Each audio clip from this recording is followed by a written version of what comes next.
Have you ever noticed how the price of your favorite snack increases over the years? Or how tall a tree grows as time passes? That's what we call growth. In mathematics, we define growth as the increase in the quantity or value of something over time. It could be population, cost, pollution level, anything that increases steadily. Now, the rate at which something grows per year or any fixed unit of time is called the rate of growth. And when this rate is constant, we can use a very elegant formula to compute how much something has grown after a certain period. Let's explore how we represent this mathematically.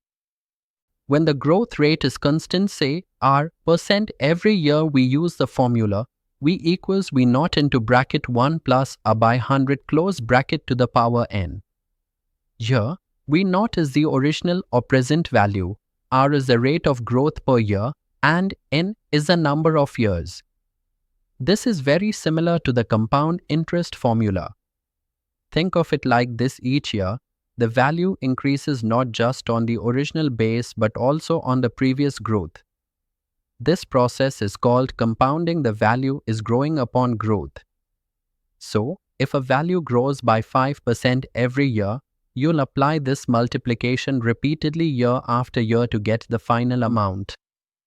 Let's take this a step further. What if the growth rate isn't the same every year? Maybe it's 8% in the first year and 6% in the next. In that case, we modify the formula like this: v naught into bracket 1 plus r 1 by 100 close bracket into bracket 1 plus r 2 by 100 close bracket, and so on.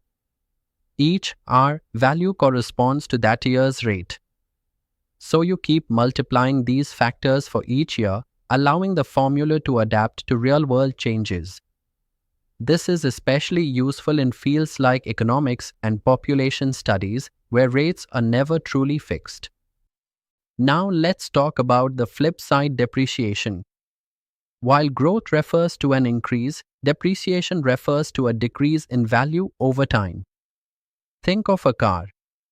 The moment you drive it out of the showroom, its value starts decreasing. That reduction in value due to aging, wear and tear, is depreciation. It too happens at a fixed rate, say % per year, and follows a pattern similar to growth, but instead of adding, we subtract. When the rate of depreciation is constant, we use the formula v naught into bracket 1 minus a by 100 close bracket to the power n.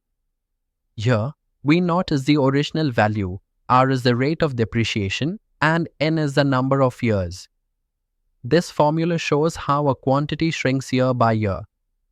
Just like with growth, the change is compounding but in reverse. Each year's depreciation is calculated on the new, reduced value. Understanding this helps in estimating when a machine should be replaced or how much resale value an item retains after a few years. Let's quickly revise what we've learned today. Growth uses the formula v naught into bracket 1 plus a by 100 close bracket to the power n. And depreciation uses the formula v naught into bracket 1 minus a by 100 close bracket to the power n. In both cases, v naught is the starting value, r is the rate, and n is the time in years. We also saw how to handle changing rates over time, multiplying one year's growth or depreciation factor after another. These simple yet powerful formulas help us calculate future projections and estimate present value across different domains. And that's the foundation of how we mathematically understand growth and depreciation. In the next video, we'll learn how to apply these ideas in solving real-world word problems and case studies. See you there.